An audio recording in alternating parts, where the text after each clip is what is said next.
He asked the question, is the Auditor General a public servant?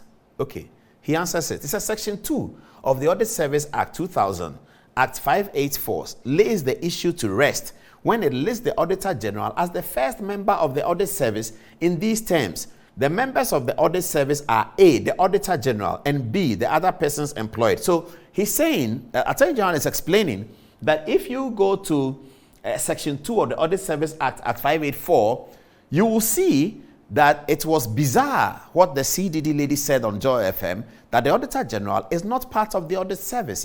He's showing you that that is truly bizarre. That's why he said it's bizarre. So let's listen to it again. It says, Section 2 of the Audit Service Act 2000 lays the issue to rest when it lists the Auditor General. So I don't know whether the lady didn't read Section 2. I don't know whether CDD have not read Section 2. But if this is what Section 2 says, and we have checked and it says so, then they were manifestly wrong. That's the law. It's black and white, isn't it? Okay, let's move on. He says, it is thus clear that the propositions of CDD Ghana and its board members can only result from an inadequate reading of the laws of Ghana, including the Constitution and the Audit Service Act. Appointments made to the Audit Service Board must be in consultation with the Public Services Commission. Can the Attorney General advise a member of the Public Services of Ghana, including the Auditor General? That's a question the Attorney General poses.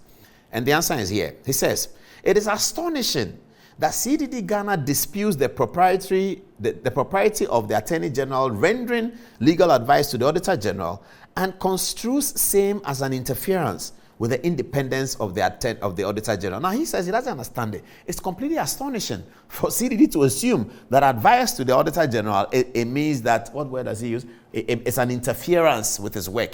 He's at a loss about why anybody will say that. But why is he at a loss? Let's get the details. Okay.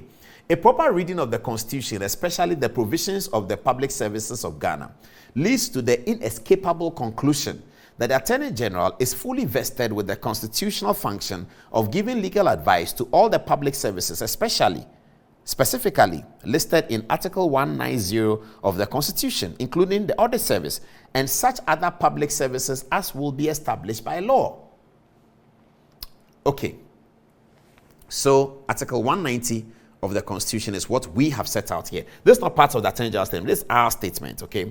Now, the Article 190 says, the public services of Ghana shall include A, the civil service, the judicial service, and then the audit service. So we are trying to resolve the argument here. We are trying to resolve the conversation that can the Attorney General, because CDD people say that the Attorney General cannot even advise. He cannot advise the Auditor General. When he advises, it's interference. Now, the Attorney General is pulling out of the law that he advises government, and that if you look at Article 190, the audit service is part of it. Now, CDD has said that the Auditor General is not part of the audit service. We now know that that is totally ridiculous because the law says it clearly in Act 584 that the Auditor General is part of the audit service. That's very basic. That's very fundamental. Why anyone would think so, I'm not so sure, but that's very basic, okay? We've seen it in the law. So this Article 190 that we publish here, because we have looked at this and we agree with the Attorney General's position. But this is Article 190. You can look at it. It says, public service of Ghana shall include civil service, judicial service, and audit service. How will anybody say that the Auditor General is not part of it? Let's move on.